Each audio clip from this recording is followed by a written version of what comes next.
It's time for the Steve and Kyle podcast with Steve. I've mentioned a bunch of times before I listen to Dan Le Batard's show, and it's the only radio show I can think of that has impacted my life ever. And just the quality is unmatched. And now, granted, it's a daily podcast, but everybody says that's the future and radio's dead anyway. Is that true? I've heard. On the forums. I gotta go. I gotta go on to monster.com. And Kyle. So I had never known, it's an orchestra, right? Yeah. Product was under the stage. Like in front, yeah, kind of tucked under. So I forget what it was. Maybe it was watching Hamilton, and I see some guy walk up and was like, "Hey, they're letting a fan on the stage." Was he gonna go crowd surfing? Seems like a Make-A-Wish. Now, here they are, two guys who are living in style, Steve and Kyle.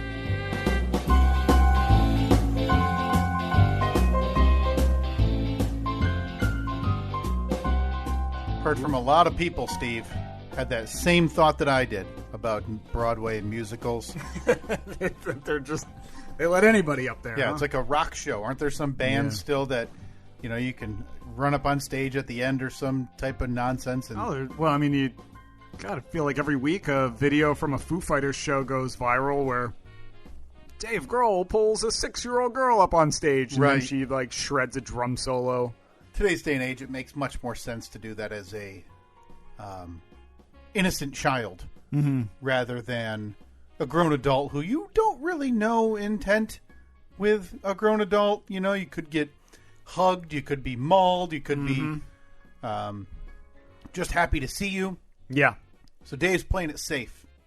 Yeah. The 6-year-old girl. Dave's like Mr. Good Guy in terms of rock, isn't he? Like, what a weird thing. They do. Now, granted, they're not heavy metal by any means, but they do rock music, right? There's no disputing the type of music they perform. Right. And he's pretty universally regarded as good guy. It'd be hard-pressed to find someone who said something bad about him. I'm sure Courtney Love. Yeah, Courtney Love at some point has made it a point to say that he's not a great guy. She doesn't. I don't know. He has a lot more people in his corner saying yes, he is. Yeah, like in terms of fellow musicians, every interaction you read about with fans wherever they encounter him, he seems to be a really good family guy. Is there anybody else like that? I mean, because I'm even looking at the classic figures, right? I mean, and there's Christmas music around nowadays because we are in the holiday season, Steve. Holiday season. Like Bing Crosby, didn't he beat the holy hell out of his family all the time? I mean, Frank Sinatra. I don't know why I said yeah to that. I have no idea. I'm pretty sure Bing Crosby was I'm going to take your word on it. I'll take it. Look, Bing Crosby allegedly. Brother physically, son accused Bing of physical and mental abuse. Okay. It's pretty terrible. Yeah, that was back in the 80s. I don't even know if he was still kicking back then, old Bing. Was he the last Bing we made? Was Bing Crosby the last Bing? That's one for the poll. But a lot of those people from that era, I mean, you even look at Frank Sinatra. Frank Sinatra was a known... famous Bings. Like... I don't know if he was a philanderer, was he? I mean, he was, but he would sleep with anything, right? I mean, and he was married, and he had. Again, we need someone to to fact check these. Zach, we're looking your way. I wonder because Dave Grohl might be. It seems like he's a unicorn in that regard. Even historically, probably a bit of a unicorn. Now, going back to famous Bings, of course, we have the famous German rabbi, 1752 to 1841, Abraham Bing. No.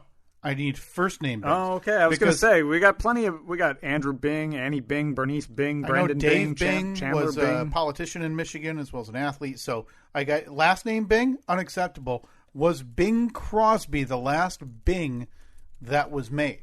I think that was made. Yeah, I don't think any family since Bing Crosby. No, there's he was born in 1916. The American baseball executive Bing Devine. Bing Devine. What? So 1916, was he born before or after Bing Crosby? I don't know. That's hot on the heels of the American musician Bing Futch. Oh, Bing Futch. You know, Bing, what's the baseball guy's name? Bing, what was it? The one that you said? I don't know. I already clicked on another article. You said Bing Devine. Bing Devine was 1913. Bing Crosby, 1903. 1903. Obviously, now, how does this happen? His brothers get nicknamed Larry and Bob. What were their actual names? So what happened to the parents where they go, Bing? And now that I'm looking at it, Bing is a nickname. We should have guessed that. Yeah. We fact-checked ourselves there. Harry Lillis Crosby Jr., Bing, also known as... So, yeah, he not in the same vein as Dave Grohl. But it's funny because I'll bet you the estate of Bing Crosby right now... And I always wonder how this works with holiday music. Because Bing Crosby had a long career, right? He was very popular. Sure. Sang for, between I think it was like the 30s and the 50s. He acted, I know that. So how does that work with his estate? Is that still worth tens of millions of dollars now? I have no idea. I mean, I guess it's all based on how contracts were worded when they were signed and things like that. But I have no idea. Is there any money there at all? I have his net worth at death, but you know how that goes with family and estates and probate and everything. Next thing you know, that money is divvied up to obviously much lesser talented, more abused children. Yeah. And it's not exactly growing any further. But there has to be something like, who gets those checks is what I'm wondering. Who gets the Crosby checks from, it's the most wonderful time of the year. So January 1, they're like, well, we got another daddy's December paychecks coming, so we're going to be good for a few months. Yeah, you figure the months of November, December, and maybe January, you're getting some nice checks. But slim pickings throughout the other 9 months of the year. So I'm trying to get to... He was worth, at death in 1977, over $60 million. Wow. In the 70s. Yeah, I wonder what that translated. Two Gordon Lightfoots. Wow. In the 70s. Would you take today... He's worth a couple Lightfoots. Would you take two Crosbys for one Lightfoot today? Oh, no, I'm sorry. The other way around. Two Lightfoots for one Crosby. For one Crosby now, or... Well, Crosby now would be 118. And what's... So let's say 70-year-old Crosby, one of them, two 82-year-old Gordos. Lightfoots. What was Lightfoot worth? 30. No, I'll take a Crosby all day. You're going to take You're going to take... Okay. Yeah. I mean, that's a fair deal. It's the bird in the hand, the two in the bush. Look, I feel like the music of the holidays is going to live on forever. At some point, like, no radio stations are spinning Gordon Lightfoot these days. Yes, by the way, we are talking once again about Gordon Lightfoot. Should we replace... We retired the bit. The Kenny Rogers Fact of the Week. Yeah. Should we bring it back as the Gordon Lightfoot Fact of the Week? I think we need to do something different with it. We need to workshop this a bit. Because we can't just go back to the fact well. That's no fun. We got to show our creative side. But there's just so much to talk about. And by the way, we have been corrected. I understand. I get it. Gordon Lightfoot had multiple hits. Sundown, we were listening to it before we started recording. That's a great song. Yeah. I don't know how any of his songs got played on the radio. They're not exactly radio hits. Obviously, by today's standard, I think none Sundown of those songs... Yeah, Sundown was number one. Yeah. Reached number one on the Hot 100. But the 70s were a different time. There wasn't exactly... Do we pull up a karaoke of Sundown? No, we can't. I would be curious, and now that we're down the old Gordon Lightfoot rabbit hole, what do you think came in number 2 the week that Sundown released, or the week that Sundown was number 1 on the Billboard charts? What year was it?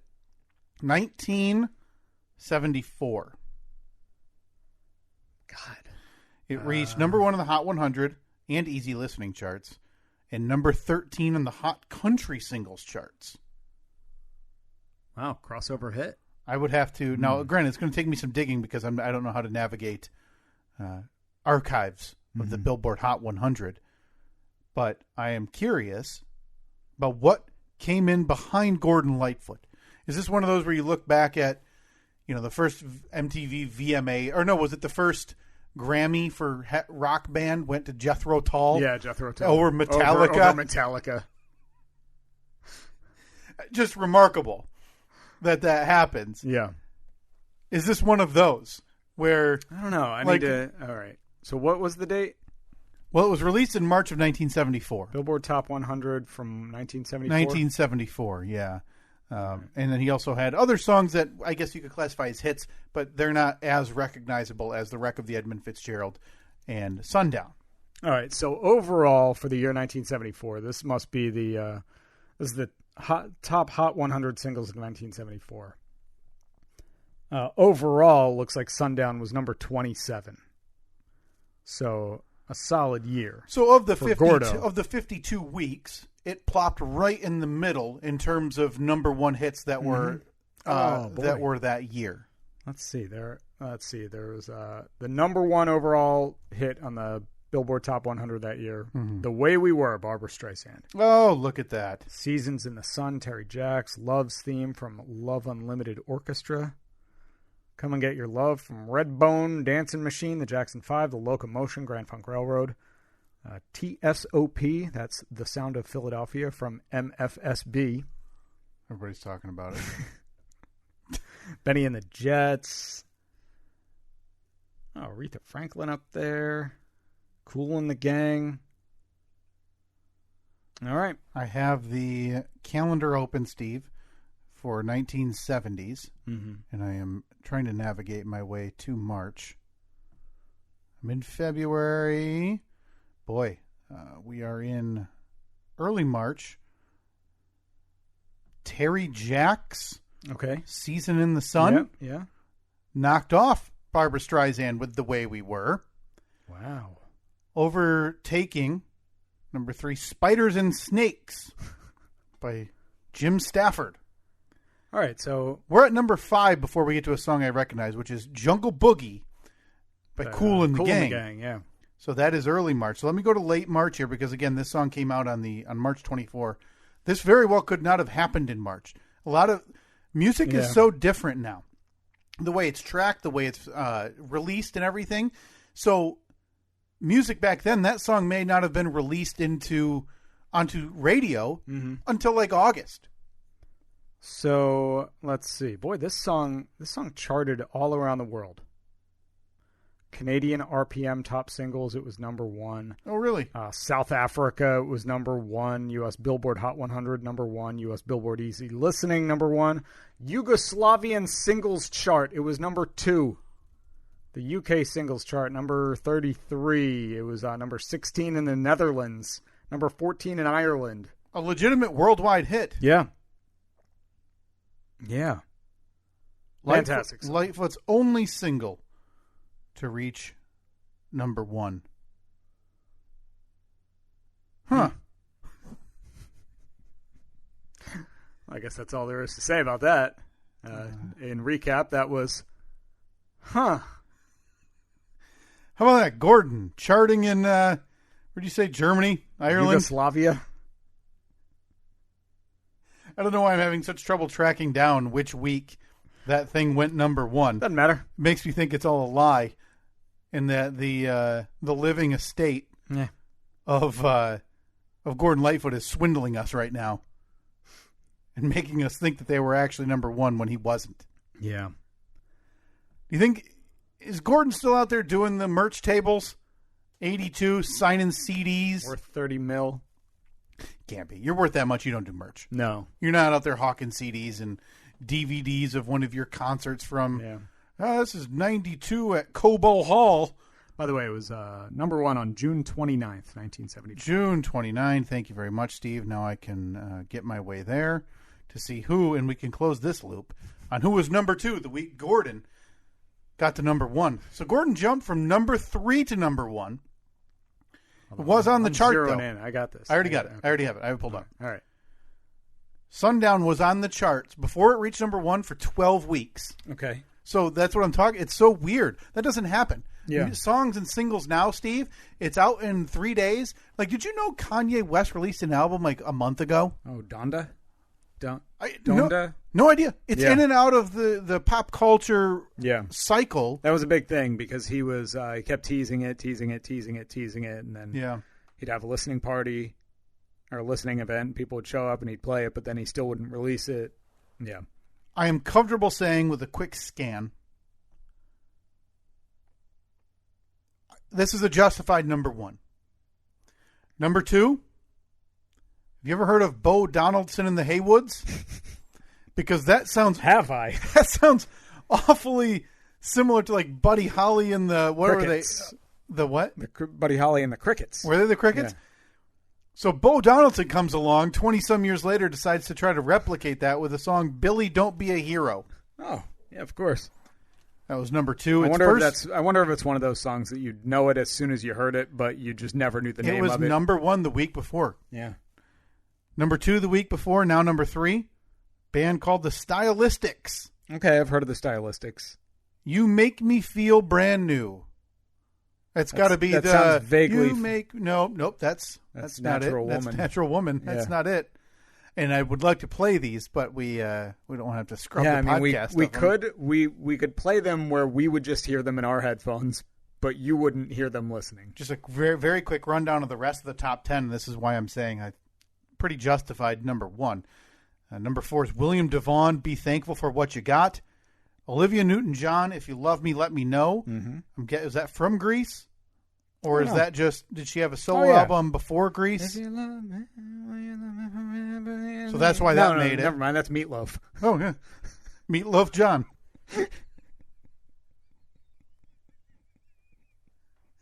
I mean, have you ever seen Meatloaf and Olivia Newton-John in the same place at the same time? No, you haven't. And you know why? They're the same person. They're the same person. And that is the history of the mystery. The Hughes Corporation, Rock the Boat. Oh, no, I remember that. Rock the boat, don't rock the boat. Really? My 70s, I know nothing from the 70s. And I mean, I don't really know much either. That could be completely wrong as well. Hollywood Swinging by Kool and the Gang. Number 8, Paul McCartney and Wings. Oh, Band on the Run. I love that song. Was that kind of his first foray after the Beatles? 74. That has to be pretty close, right? Yeah, probably. When did John get the old heave-ho from Life? That was in 80.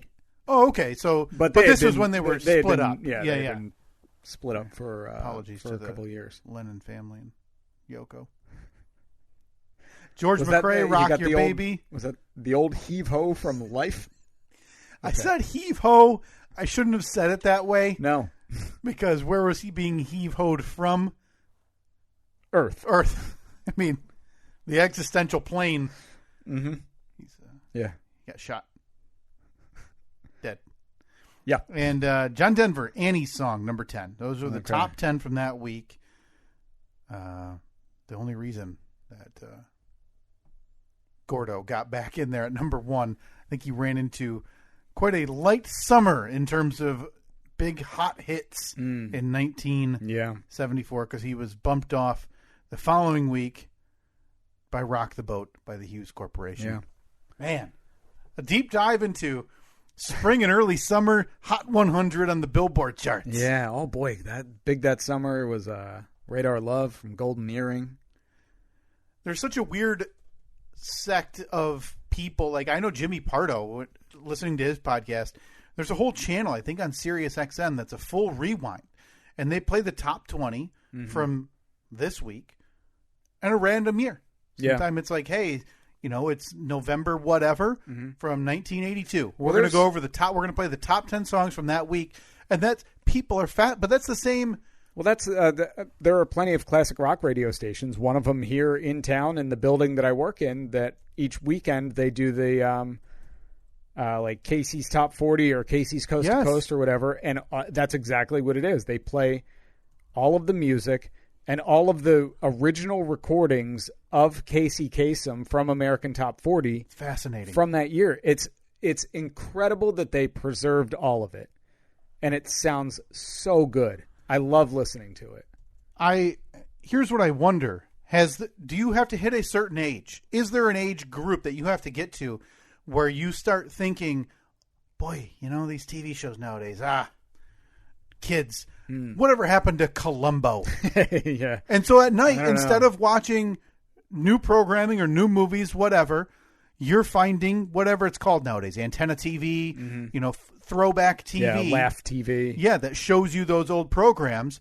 And you're like, this was just a better time. And you turn on Dick Van Dyke. No, I mean, we are in, I know that people would argue, but this is the golden age of entertainment, of television. There are so many options. Anyone who sits there and says, oh, there's nothing good on TV, like, you're just not looking. But is it the golden age of entertainment, or is it just the golden age of options?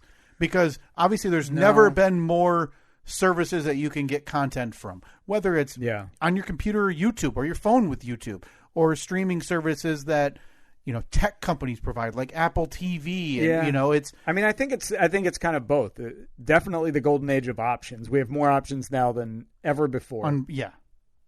And just because there are so many options, by default, there are going to be so many more good things to watch. There's just incredible content.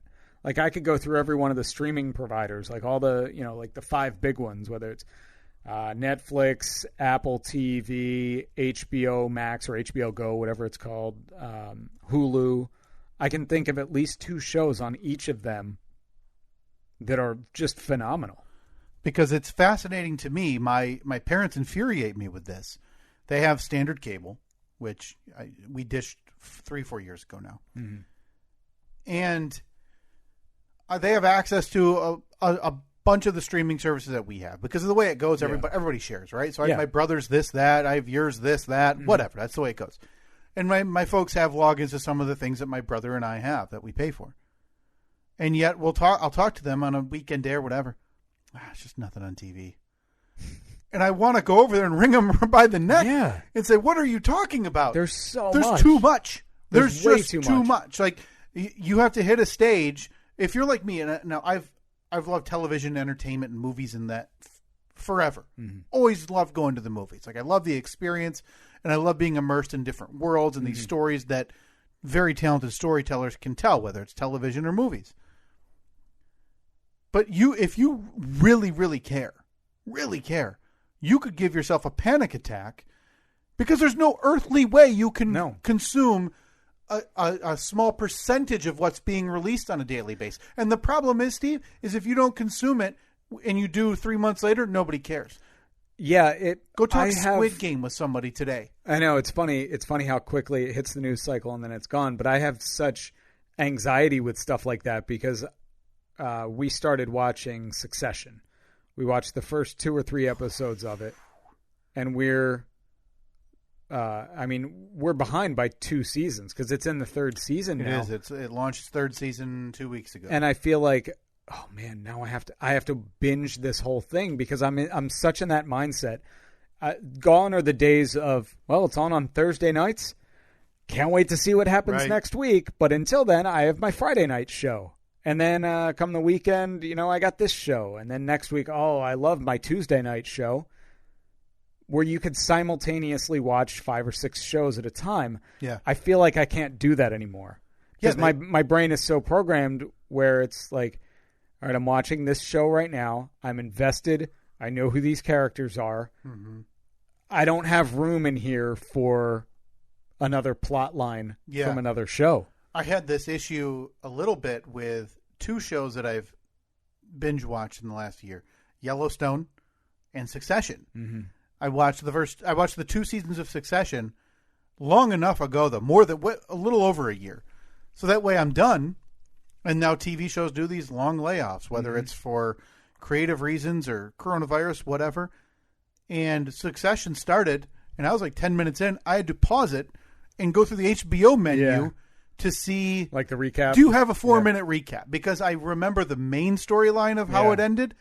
I don't know why he's here, and I don't remember this guy at all. Yeah, it's funny. We watched the first, like I said, 2 or 3 episodes of it, and now I'm going to ask you the same question that I asked on the side gig last week. Is anyone on that show, again, I'm 2 episodes in, is anyone on that show even remotely likable? One becomes likable, and I don't know if he's debuted yet. Okay. I don't know if you've seen. Have you watched any of the scenes with Cousin Greg? Yes. Okay. I think he's basically in it from the. I think he was in the first episode. And again, that's what I mean. It's been so long. I don't remember. He is the only one. Just a buffoon. And likable. And likable is not the right term because he's the dumb. He's so stupid. He's that very you feel dumb. Sad for him. Yeah. It's weird. It's a show full of anti-heroes. Yeah. I don't even know if that's the right term. They're not.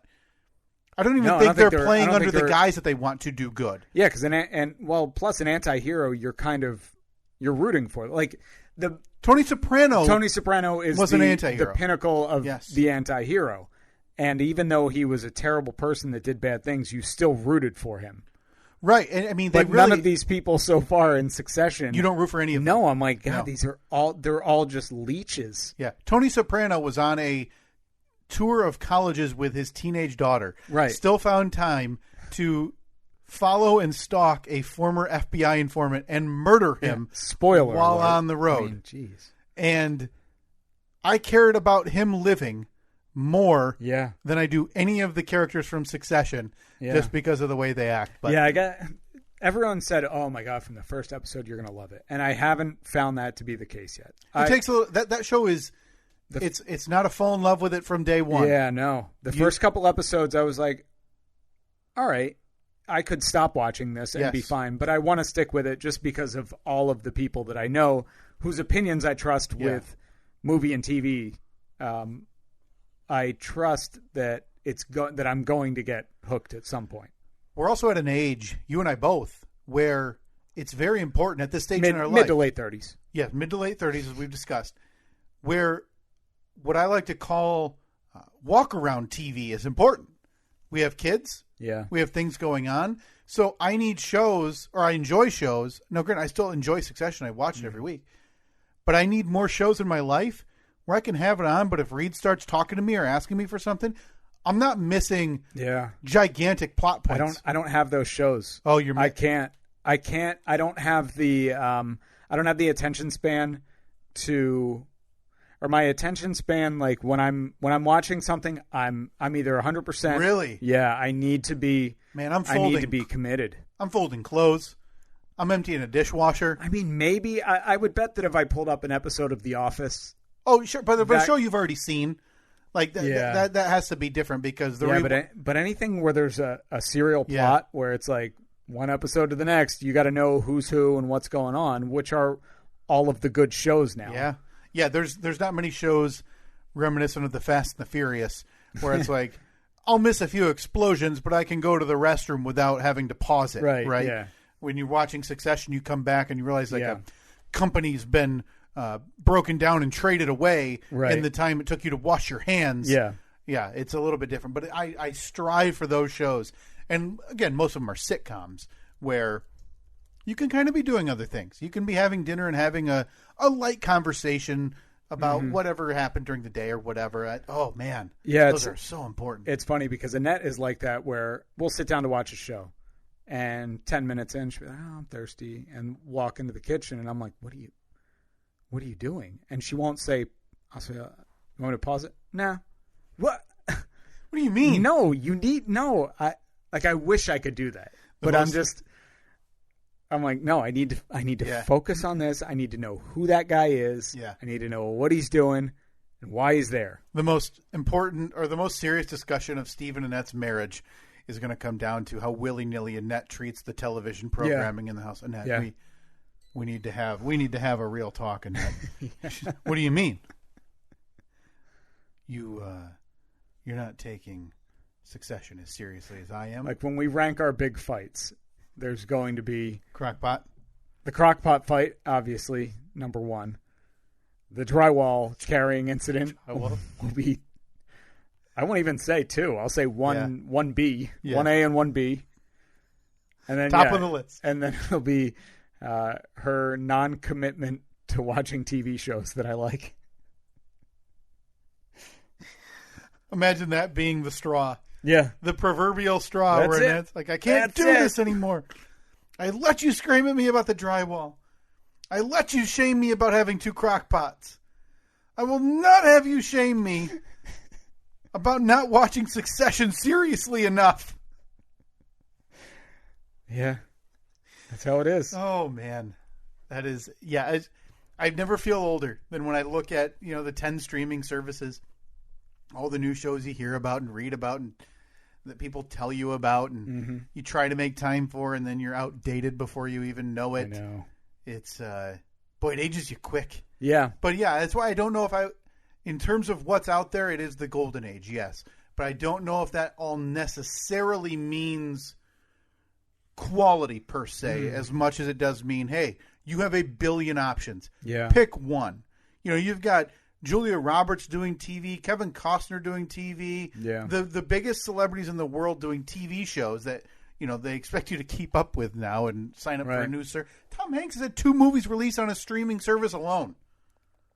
How does that even happen? That's Tom Hanks, Steve. There's never been more unbelievable, more content. Unbelievable. Crazy. Hey, before we get to the Fast Five, I want to make another mention. We'll make 1 or 2 more pushes here for the last calls for the Steve and Kyle podcast Cloak and Dagger non-denominational Winter Solstice Gift Exchange, the 6th annual. Yeah. Solstice Gift Exchange. Just added somebody to the list. It was in our Twitter request folder. Oh, very nice. We're creeping up on where we want to be. We still need a handful more. Yeah. So please, we want to top last year. Get your name and address in now. We mentioned it last week, and it's no joke. We've seen more new names this year than in any of the previous years, which is fantastic. And we called out some old names last week. Apologies to Leanne. I believe I referred to her as a Scrooge at the end of the last episode. I got a strongly worded DM from her on Instagram saying, "You called me a Scrooge. What the hell? I'm in." We're still waiting. And I said, "Yeah, but that was recorded before you were in, so justified." And then she backed off a bit. Rough news to find out we have officially lost at least one half of the brothers Humphrey. In a very verbal... I don't think it's a joke either. No, very verbal comment on one of the posts regarding signing up. But yeah, some of the usual suspects. Question, please does join that mean in. We're not going to be on their podcast? I don't know. Maybe we should send them a message, or maybe we should just talk about it right here. Hey, if you can get back to us this week, we'll be on your podcast, Stephen and Jeremy. Still trying to work out a date. Yep. Maybe that was it, since we didn't get back to them quick enough. Definitely our fault. But yes, please get your name in. Facebook, Twitter, Instagram. We'll mention it this week. We'll mention it next week, but the cutoff is going to be probably the day the next week's episode gets released, Steve, because that'll be the 30th. Yeah. And we're going to want to get names to people the first few days of December. So we'll make the cutoff Tuesday, November 30 right now by the end of business. So about 5 o'clock. So about a week. And we'll put out a few more calls, but this is it. Let's get this total up to where we want it to be. We're a few 5,000 people. It's outstanding, though. I'm excited. I love watching this thing come together, and then we start to seeing the gifts come together. I heard from Trevor that we have a gift on the way to us. Oh, God, I love solstice season, Steve. Yeah. Now, Trevor, if you're listening, just so you know, this episode is, by the way, it is Wednesday, November 17th, 2021, the year of our Lord, the Steve and Kyle podcast. The very strange, nearly 1 week in advance recording because I'm going to be away this weekend. But Trevor had sent a message saying that something was on the way. It was our solstice gift. And I said, well, we don't deserve a solstice gift. But he insisted. I believe last time I checked the tracking, it is scheduled to arrive tomorrow. Oh, look at that. So, Trevor, if you were hoping that we would be opening it on this episode, it has not arrived yet because of our strange recording schedule this week. What's really cool about watching this thing evolve every year that we do it, too, I believe we're up to more than 15 states this year. Are we really? That's cool. So the scope of it alone is kind of neat to watch. So did receive – I feel like our shaming has brought people. We had our we had a regular who's been in part of the gift exchange who sent us gifts himself, John Sheff. Had to message us say, hey, I'm going to be deployed. over the holidays, so I'm not able to partake. Nice excuse, John. Yeah. I mean, you and your full head of hair on across the sea. If I even care. No offense. I don't even want your gifts anyway. Ooh, up soldier. That's quite all right, John. Send him a gift. But yeah, it's quite all right. Honestly, that is probably the best excuse we've heard. Yeah. No need to also even message us. If you can't do it, you can't do it. It's totally fine. We understand. This is all one big joke. Yeah. For 291 episodes, all one big 292, man. 292. Very close. Very close. So, Steve, should we get to the Fast Five? Fast Five. 1, 2, 3, 4, 5, 5, 4, 3, 2, 1. Yeah, let's do it. You want to go? Yeah, let me find the note that I made with super timely and up to the second. Hope it's like Pam Anderson and Tommy Lee. I did actually update them because I looked at them and I was like, some of these need to be updated. Yeah. The QAnon Shaman. Oh, boy. Looks like we're going to be sharing a few. I believe that his sentence was pretty fair. Would he get 41 months? 41 months in prison. I don't know how that works in terms of, has he been in jail since January or has he been out? And I don't know. How is it?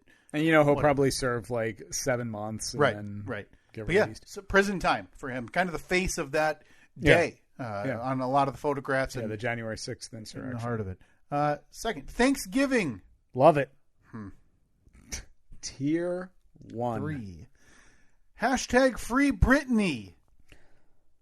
Boy, you can't argue with the results. It worked, right? I mean, now granted, it sounds like things were going on behind the scenes in terms of Britney Spears complaining for a long time, but that didn't do anything until this. I mean, what really was the major push was the New York Times documentary. Yes. That captured headlines and was what we talked about a little bit earlier, the kind of the spark of social media for 48 hours until they found something new and shiny. Right, but it worked. I mean, it stayed relevant long enough. And in terms of having to do the work through courts, this was honestly pretty quick the way it all kind of happened. She's what, 38, 39 years old? Is she 40 maybe? She's probably early 40s now that I think about it. Yeah. But yeah, like basically just now living as an adult on her own. Yeah, for the first time. time. She still has, I believe she kept one of either personal conservator or a state conservator, so there's still like some involvement, but none by her family. Right. Who it seems like that's probably best memoir away from making more headlines. Yeah. Well, she's already been teasing an interview with Oprah. She can write. Yeah. I guess I don't know. Much more talented than me. Yeah. Well, I mean, I feel like she's kind of gotten a raw deal and probably hasn't gotten nearly the credit that she deserves. Right. And for the last 25 years. Yeah, but I think the big takeaway is she said she has zero intent to go back to performing. Only wants to record music, does not want to perform anymore. She was suffering from anxiety attacks. Okay. I know a lot of people say the money's there, but there's so much that goes into those live performances that it has to be the least. Well, I'm not going to say least. It has to be the most rewarding part of all of it, but also the more difficult by far. And it's crazy too because she had what anyone on the outside would look in at and say, wow, what a sweetheart deal. Like she had that Vegas residency. Yes. I mean, you think that in terms of the music business, which we've all heard is just awful. Chew you up and spit you out. That seems like it's probably about as good as it gets. Mm-hmm. You do what? Probably 4 shows a week in Vegas. You're always in the same venue. Yeah. You're probably living in the penthouse of that building, so you take the private elevator down, do your show. 5 minutes after the show, you're back in your apartment. It's easy to look at and say, man, that sounds great. Next up, Tiger King 2. I kind of lost interest. It's weird. This thing is, for me, mentally, it kind of coincides with the start of the pandemic. Yeah. It was around when this all started happening, and Tiger King had sparked the fervor of the world again for about 48 hours. And I don't know that there's anything there for Tiger King 2 in terms of Carol hates the people who make the series. I mean, look, if there's been arrests, the whole zoo has been shut down. Yeah. The animals have been dispersed. Yeah, almost everyone's in jail that took part in that. I know that Jeff Lowe I think he's in jail. One of the guys died? I know Doc Antle was arrested. Oh, he was? Oh, I didn't see. Yeah. It was a matter of time. This sheds some light on something. I don't know that there's enough there for a series for number 2. Yeah. If you want to do a follow-up hour, I would have been more interested. But it's kind of weird where we are in the pandemic now. And hey, really another maybe I'll watch whole another mini series. That would be like I'm on vacation. I got nothing else to do. Yeah, it's just going to be more jail calls with Joe himself. Yeah. And then lastly, Steve Bannon. Yeah, I don't really know. I don't know a whole lot about this. So he was subpoenaed, contempt of Congress, right? Yeah, because they didn't show up. Yeah, they haven't used in 50 years. I think really something insane. They don't use it often at all. But when you directly ignore a subpoena from Congress, kind of he just didn't show up. He just didn't show up. Wow, and ballsy move. So he was arrested, and he's still vowing to fight this now. And I don't think you're going to get any substantive answers or what you want. He's at this point, he's more of a hostile witness if you even get him in front of this commission or this committee on January 6th. So I don't know that it means much unless, maybe they do a slap on the wrist of, 5 days in jail and then he comes out a martyr anyway. Right. Before that, Tiger King 2 kind of talked about how I mean, it was kind of like when Making a Murderer had the second season. Yeah. And at first I was really excited. Yeah. Because I thought, man, after watching that first season, sure enough, he's going to be... He's getting out, right? He's getting out any minute now. And for about 3 months, you thought, oh, he's getting out. Yeah. Him and Brendan Dassey, they're both getting out of jail. Mm-hmm. And then here we are 5 years later, and neither of them are out of jail. I feel like the Tiger King thing, look, they struck gold with that. So it's not surprising that they're doing a second season. It's not going to be any good, though. There's nothing there. I really don't think so outside of seeing the animals happy, maybe, which is probably what a lot of people want. Just to be able to see footage of those animals that were taken from the zoo where they were abused and not treated very well or fed enough and actually living how they should in captivity. Before that, the Free Britney movement, he said kind of the first internet social media movement that I can think of off the top of my head that was successful in what it was aiming to do. Me Too. Right? No, you're right. Yeah. I mean, but people would argue, the Me Too movement worked for, the Weinstein, but this week we're staring at Mel Gibson getting another director's announcement. Now, he wasn't directly related to Me Too. He had other items before that, but I think a lot of people still look at that and say, oh, well, we picked and chose. Mm-hmm. The Weinstein, the Spacey, I can't even name another one if there was a big three that got taken down. Weinstein and Spacey were two of the main ones. And Matt Lauer. Right. But they decided it's kind of a pick and choose. Well, they're canceled, or people just say, nope, I don't care, and I'm still going to work. And here we are with. But the Free Britney movement. Be curious to see what she does next. See if she actually is. Is she mentally well? Is she? I hope she does whatever she wants to do. Go be happy. Go buy McDonald's if you feel like it. Do nothing. Where it sounds like they would just not allow her to do anything whatsoever. She didn't have phone access to shopping and couldn't eat what she wanted, which is insane to think about. Yeah. Insane. Unless you're in a nursing home and dying. That's not the way anybody should live, let alone a multi-millionaire who sells out arenas. Mm-hmm. For that Thanksgiving, I think you and I agreed, sufficiently Tier 2 holiday. Tier 1 holiday. Borderline Tier 3. That's Tier 1. Coming up next week. Well, this week, sorry. Happy Thanksgiving, Steve, to you and your family. You're going to be home? We are going to be local, about an hour away. Okay. That'll be spending it with the family. Yeah. Yeah, seeing family that we haven't seen in most cases since Thanksgiving of 19. Very nice. Yeah. Very nice. The last time we saw them, Evelyn was 2 months old.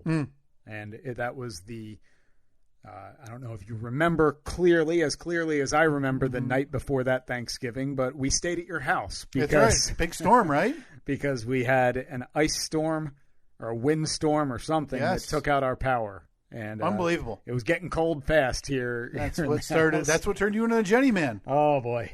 And I've used it times since. You want to go outside and just fire it up? Just see if it works. Just shake my fist at the sky. Actually, do it next week as a anniversary. the same time that, same date that the power went out 2 years ago. Yeah. Hey, Annette, shut it down. Listen to the generator kick up. Just say we're better off now, Remember this? Just remind you. Remember the good old days? And lastly, the QAnon shaman, kind of the face of that insurrection on January 6th, going to jail for sentenced 41 months. Yeah, he's the guy with no shirt, face paint, the Viking helmet. It was him. Bullhorn. It was the guy sitting on Pelosi's desk. Yep. I mean, there were anywhere between 2 and 5 faces of that thing that you can kind of remember. And HBO actually did a pretty tremendous documentary on that day. I think it was called 4 Hours at the Capitol or 6 Hours at the Capitol. Mm-hmm. And boy, oh boy, that actually had me pausing to take a breath at the end. Yeah. Because there was a scene at the end of this documentary that had me, my heart racing a little bit and me feeling it had me very anxious for what I was watching. Cannot imagine. Yeah. Oof. But yeah, that those sentences trickling in now for all those people who kind of stormed the Capitol on different levels. So yeah, I mean, you did it. Was it worth it? I mean, he said today, the QAnon shaman, or this week on his sentencing, whatever it was, that he knows he made a mistake. He regrets it. Mm-hmm. So I wonder if he's just saying that, though. I mean, but at that point, you're already sentenced, so maybe it doesn't matter. Yeah. I mean, they're not going to get you out earlier for saying that after the fact. So I think hopefully he realized, hey, oh boy, he didn't come and give me a pardon. Or he didn't. Yeah, it's weird. He didn't save me, or he didn't send me a video to the jury. Will he? If he gets reelected in 2024, right? Anyone who's in jail still Yeah. Actually, no. I don't think they will. I don't think they'd get that. There's already movements for what are they calling them? The January 6th political prisoners. Yeah. Which is just laughable. It's just laughable. Thank you, heroes. That these people are turning into the victims in this case, where people died and were driven to suicide following the circumstances. Yeah. Unbelievable. You are freedom fighters. One, two, three, four, five, 5, 4, 3, 2, 1. All right, number 1, Rust. At what point do you just say we're shutting her down, right? Because it hasn't been shut down. They still claim that movie they're going to finish making the movie. I think that's going to be tough. It's going to be tough to find a crew for that. You would think that someone being shot and killed would be the end, and then that same week you're seeing images of a guy getting bit by a spider and losing 60% of his arm from an infection. Nothing. I mean, who knows? If this movie ever sees the light of day, maybe it'll be a box office success because of all of the ridiculous stories around it. Unbelievable. Yeah. Just unbelievable ridiculous. What's happened here. Next up, the COVID booster. Hey, I got mine. Get in line, people. If you're eligible, it sounds like it's going to be endorsed for everybody. Mm-hmm. Soon. Like any day now, it seems like. So, I got mine.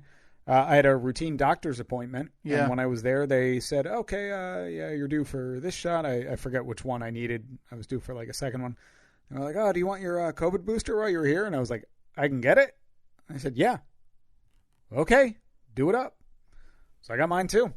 Very, if you can get it, go ahead and do it. I mean, it's a half dose of what you got months ago. So it can only help. I know everybody's sitting here saying, well, what is this? Is this just another in a long line of making me do this every year? Well, that's where the flu is. So, I mean, possibly. Yeah. Up next, the QAnon shaman. We already talked at great length about that, man. Weirdo. Next, Thanksgiving. Tier 1 holiday. I'll let you tell us why. Very excited for the day after when I can get everybody out of my mentions and out of my ears saying, it's not Christmas time. You can't listen to Christmas music. It's Thanksgiving. Here's the official calendar, folks. From Halloween, the day after Halloween, until the day of Thanksgiving, it's Christmas season. Mm-hmm. Thanksgiving is one day. Mm-hmm. Here's how I clarify it. Halloween is a season. Christmas is a season. Thanksgiving is a day. One day. Is a day. And that's how I treat it as such. I'm going to go ahead and say Thanksgiving is interrupting my Christmas season. Are you going to be out there on Black Friday once again looking for the TV deal? Yeah, I don't need a TV, but I gave one here, so I might as well just go get one. You're down a TV. Have a backup. Just leave it in the box, store it in the storage room, and just have it. I was talking to somebody recently, and I said, I don't need a TV, but man, do I want a TV. I always find myself going out just to kind of poke around anyway, whether it's Blu-rays or any other gadgets that I don't need, yet I sit there and buy. The TV that we have upstairs is only a couple of years old. And I love it. But I'd love it even more if it was down here. And then an even bigger one on the wall upstairs.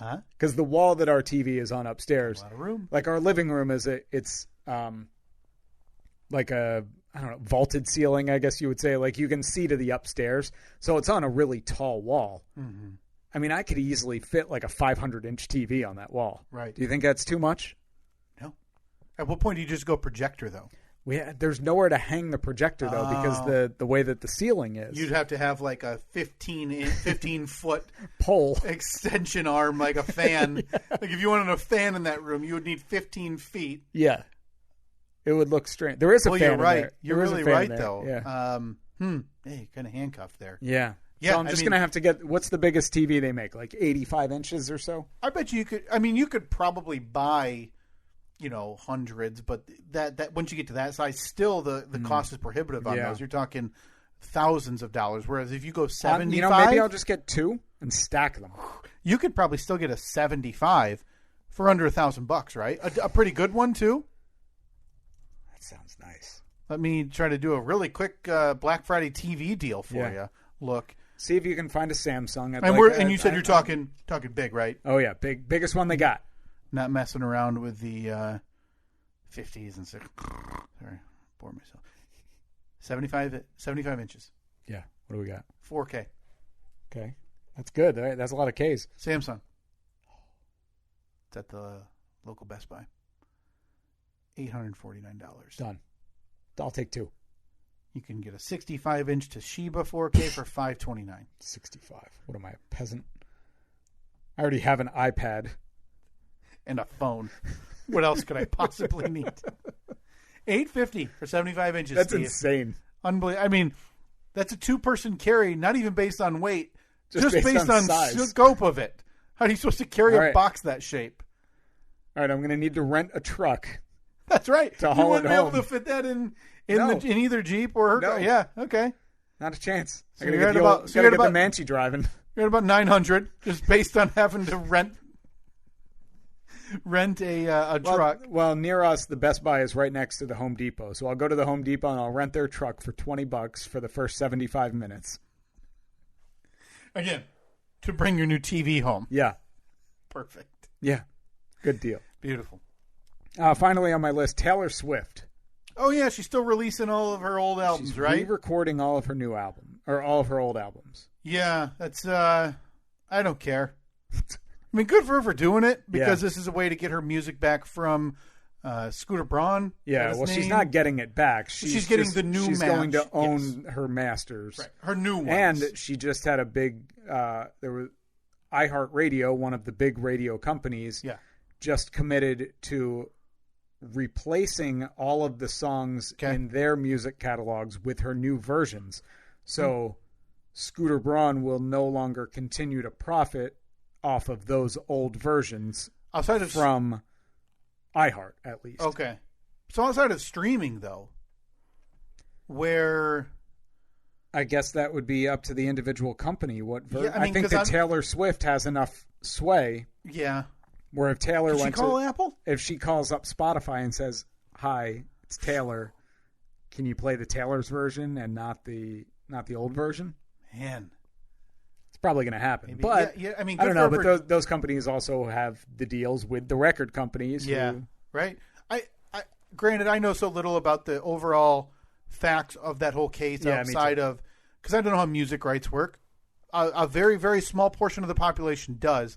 Maybe this is one of the only reasons we could convince Scheich to talk logically and not sound like a just total buffoon if he knew anything about this type of thing, because it seems like what he did wasn't like evil. He bought the masters, or it was part of a sale. Because it seems like she had the option to buy them. Maybe she didn't know. Yeah, I don't know. I don't know nearly enough about it. Right. So if somebody can explain this to us, message us. We'd like to talk to you. It's obviously not that cut and dry, though. Right. But it doesn't matter. As soon as Taylor Swift says, "I've been wrong, they did this to me," she has a fan base that is going to abide by that claim. So Scooter Braun, no matter if he did something, even if it's sketchy, and still legal. Yeah. Does not matter. He's now the villain. All right, before that, we talked about the number one holiday of the year, Thanksgiving. What's your favorite side dish? Tier 3. Favorite side dish, though. Come on. The crispy corners of stuffing. Oh. I don't unique take. I like stuffing. I love the crispy parts around the edge of that pan where you get a little crunch. Yeah, stuffing for me, there's, I would say, 7 out of 10 times I won't even take it. But every now and then I kind of get a wild hair. And I'm really? Like, yeah, and I always like it when I have it, but I never love it. I'm kind of in the same boat. Huh. It is a once-a-year thing, right? Like, yeah. I don't crave stuffing in April. No. I don't, I'm not, but I'm also not craving turkey in June. I don't think Stovetop even sells. Shut down. Yeah. Shut down for 9 months out of the year. Yeah, they shut down around, mid-December. Like, all right, everyone's got their box ready. I'm a huge potato fan, though. I'm a potato head. I'm on all the potato forums. Yeah. So mashed potatoes are my second. Spud Bud 1? Spudderoonie 69. Of course. Yeah, man, give me mashed potatoes. Yeah. I haven't had potatoes in 7 months at this point. There's been a real upswell of hate towards turkey the last decade, too. What? I don't know where that came from or why it started, but listen, enough. Turkey's fine. Turkey is good. Turkey's amazing. So everybody, because it started a couple of years ago, people started saying the worst part of Thanksgiving is the turkey. Oh, the worst part of Thanksgiving is hearing people talk bad about turkey. The worst part of Thanksgiving is having to see family. Before that, the QAnon shaman. Yeah, 3.5 years in jail. We'll see how much he actually spends. We'll see if this is kind of a tone set for other high-profile cases going to court regarding that. Which political office will he be elected to when he gets out? Yeah, he's definitely going to be on a school board. Yeah. There's no question. And he will most likely be a state rep from somewhere, because I believe those you can just move to one of those zigzag, like upside-down letter J type townships that they make in all these states. And your neighbor can't vote there, but you can because of the way they drew it up, and he'll get elected by like 95 to 5. That's how Marjorie Taylor Greene is like in on no Friday danger. Night Lights when they redrew the district lines. So who was that for? Was it JD? I believe that was J.D. McCoy. J.D. McCoy, yeah. Yeah, empty mailbox. Buddy put that mailbox on the ground. That's Buddy's mailbox. A lot of issues. Do you think... Look, I know that the rewatch podcasts are really big these days. You got The Office ladies. They're already doing one of Friday Night Lights, started 2 months ago. Who? Played Billy Riggins. Oh, yeah. And who he got married to in the show. I forget the actress' name. She was Mindy. the stripper. Mindy. Mindy Collette. They're doing a rewatch podcast of that show. Are they really? Yeah. Is it any good? You think I'm listening to that? It's a TV show. I'll just turn it on. But it's Billy Riggins. Yeah, okay. I'll watch you act, Billy. You that bored? I think we could do a better one. Having never watched that one or never listened to that one, do you want to do a Friday Night Lights rewatch podcast? Hear me out on this. Every Friday night we get together, watch an episode, stream it. A lot of obligation already. I mean, maybe we skip over the murder season. Do you do a rewatch? Do you do the podcast while you're watching the episode, or do you watch the episode and get together to talk about it? Watch the episode, get together to talk. I think that's a lot easier to plan. To answer your question, no, I still don't want to do that. Before that, we had the COVID booster. Get your boosters, people. Could they have found 2 more inconsequential characters from that show to get together to do that podcast? Yeah. The COVID booster, yes. Might make you a little less sick than the last one for a shorter amount of time. Please go get them. I didn't feel great for about 8 hours or so. Boy, it really made me feel a little bit better out and about, though, having it and knowing, it's back up to where it was when it started. So. Especially before the holidays. Right. And first on the list was Rust. The plagued, right? I mean, at this point, it's a plagued production. There's been deaths. There's been injuries. There's going to be criminal charges from this thing, let alone civil charges about who's going to be responsible for this. How that happens is beyond me. Why is there even live ammunition on a set? Why? That seems to be the million-dollar question. In any movie, we're in 2021. I've got aliens invading with Thanos in the middle of New York City, and the Avengers are saving people. Yet we have to fire. We have real rounds on a film set. Yeah, it is backward. Is a little bit strange. Is a little bit strange indeed. I don't know if I feel... Oh, look at that. We just lost Robert. I don't know if I feel bad for anybody. I mean, it seems like it was an accident. So, base of things like, boy, Alec Baldwin has to live with the guilt of this accident for the rest of his life. Yeah. But then there's a lot of evidence that says, hey, Alec Baldwin's kind of a jerk. And, but yeah, just an awful, awful set of circumstances there that, oof. Yeah. Not great. At Stephen Kyle, Facebook, Twitter, Instagram. Oh, wait a minute. What's that?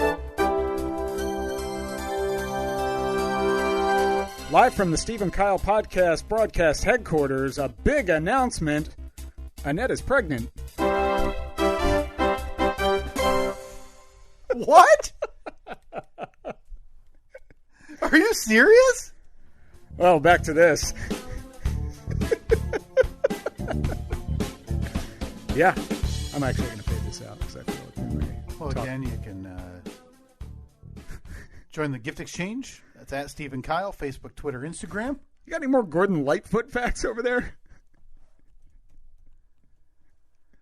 Well, funny fact about Gordon Lightfoot, actually. We were talking about it earlier. Back in 2002. Yeah. Me and Gordon are kind of brothers. Aortic aneurysm.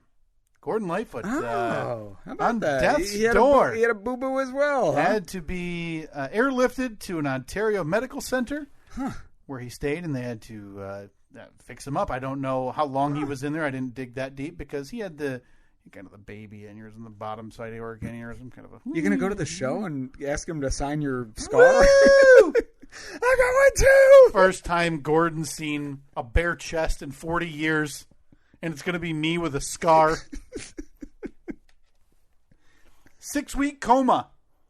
And a tracheotomy. Underwent 4 surgical operations. 3 months after being taken to the medical center, he was released in December to recover at home. So, yeah, Gordon Lightfoot also, like me, heart boo-boo. Yeah. All right. See you next week.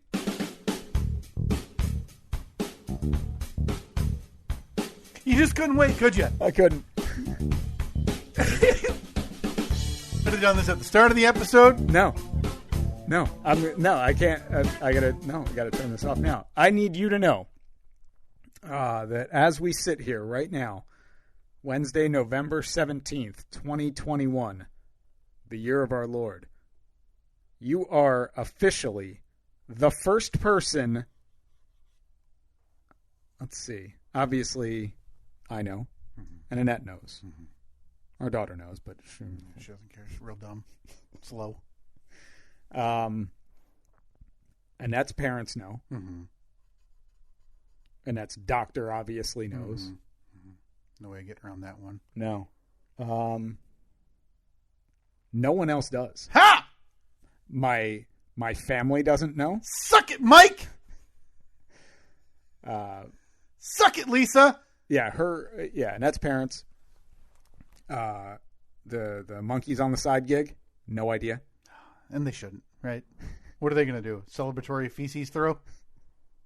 So this will not be mentioned at all in the description of the podcast this week.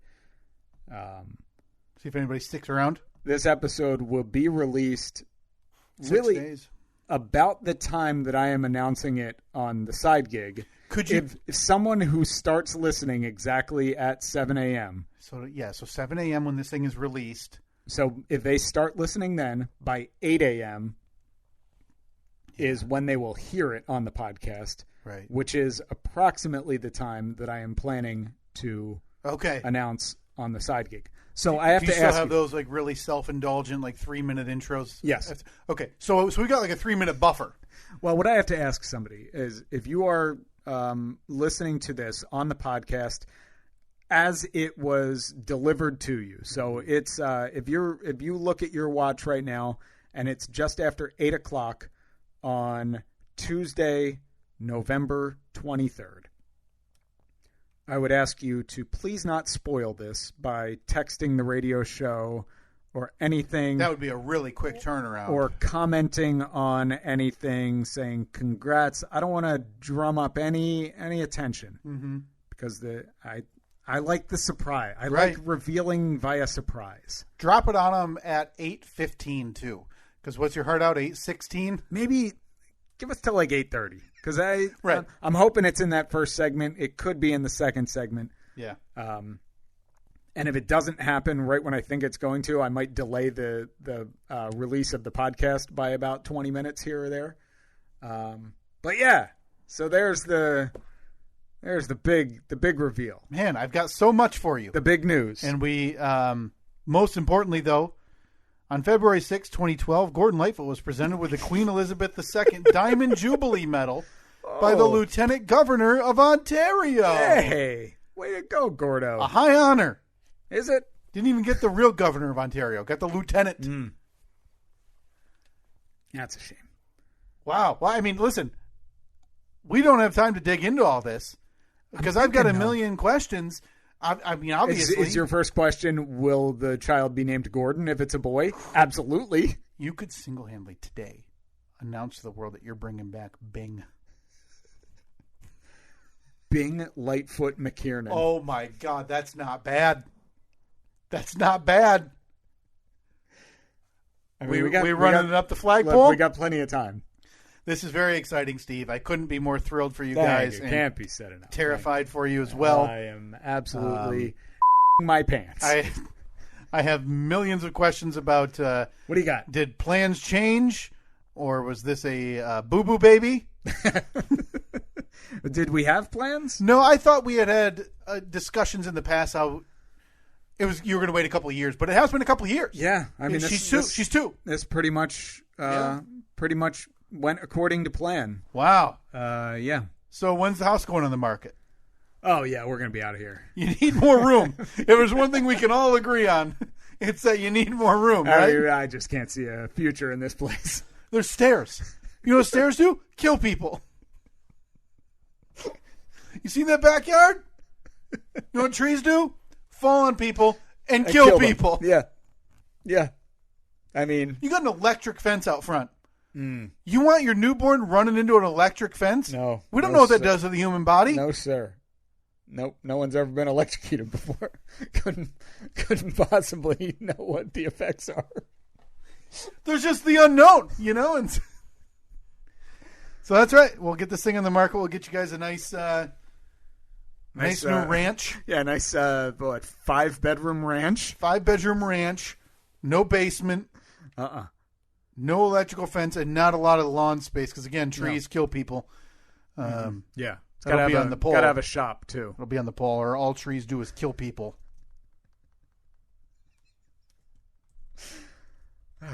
Boy, it feels good to say that, to reveal it. It's that weird... Now, I don't know when you guys found out, but was there that weird nervous tension? Yeah. Because you don't really... You kind of know, right? You're like, I took a pregnancy test. We knew. I mean, we've known for 8 weeks. Okay. But yeah, this one definitely different in terms of us talking about it because I'm excited as hell. I want to talk about it, and I know Annette's excited too. But she was a little more nervous this time around, which I totally get. I totally understand. So it was a lot of like, let's wait. Let's hold off until the appointment. And then, yesterday we heard the heartbeat for the first time, and pretty amazing. So when's the rest of the family find out? They will find out this Friday. Okay. Told my dad. My dad found out last night. Annette's parents found out last night. Yeah. So you want me to act surprised when I talk to Mike next time? You got to hold it over and be like, oh, yeah, old news. Oh, that? What else you want to talk about? Yeah. What a movie that came out in 2006. Seen that recently? Idiot. Old news. Yeah, so everyone will find out when we're at my mom's house on Friday. Hey, that's exciting. Yeah, it'll be fun to... Because everyone... I made sure. I was like, hey, is everyone going to be around on Friday? It'll be cool to, Get all the kids together. Yeah, so this is after steak dinner or before? This is before steak dinner. Okay. Yeah. So before steak dinner, you're going to drop the bomb, leave Annette to answer a million questions. See you later. Going out to drink and eat steak with the boys. There's no fun way to address that, though, because you're the guy. You're leaving her with your family. Yeah. And you're like, hey, we're pregnant. So somewhere in the back of all the minds in that house, they're like, oh, they were banging like however many weeks ago, and now we're sitting here like, woohoo! Yeah. Happy anniversary of that time however many weeks ago you two had sex. It's such a weird thing, right? It is, because we all know how babies are made. Right. And I just think it's funny. Because you always see everyone kind of like, oh, how far along are you? Oh, 11 weeks. And then they kind of do that thing where they look up to the sky like, Yeah, and then I'm like, oh yeah, that was they were out at so and so's wedding, and they had to call an Uber to get home. So yeah, they were drinking, whatever. Right. Yeah. Like, oh yeah, the math adds up. Like, I don't want people to do that math. No. Leave the math alone and just stop. No need. And don't need to do that. Don't do numbers. We all know how this stuff happens. We all know. Well, this is exciting. I'm terrified for you. We'll get more into it next week because I think this is what kills the podcast. Not a tree. No. I mean, trees will kill people. Not the stairs. Stairs kill people, too. I think your second unborn child is what's going to kill this podcast. Okay. Well, we'll get into that in about, 10 days we're not going to record for. It's going to be a while. That's right. Have a happy Thanksgiving, everybody. Enjoy your time. Greatest holiday of the year. Please sign up for the Solstice Gift Exchange. We're going to lock that down here by the time the next episode is released next week. So we want to finalize that list and get those names out to everybody here very soon. At Steve and Kyle, Facebook, Twitter, Instagram, you can DM us and we will get you on the list. All we need is your name and your mailing address. And then in about a week or so, we will be messaging you back with who the recipient is that you will be sending a gift to. Yes, so pretty quick turnaround usually on that. Few days. Yep. So we will talk to you soon. See you next week.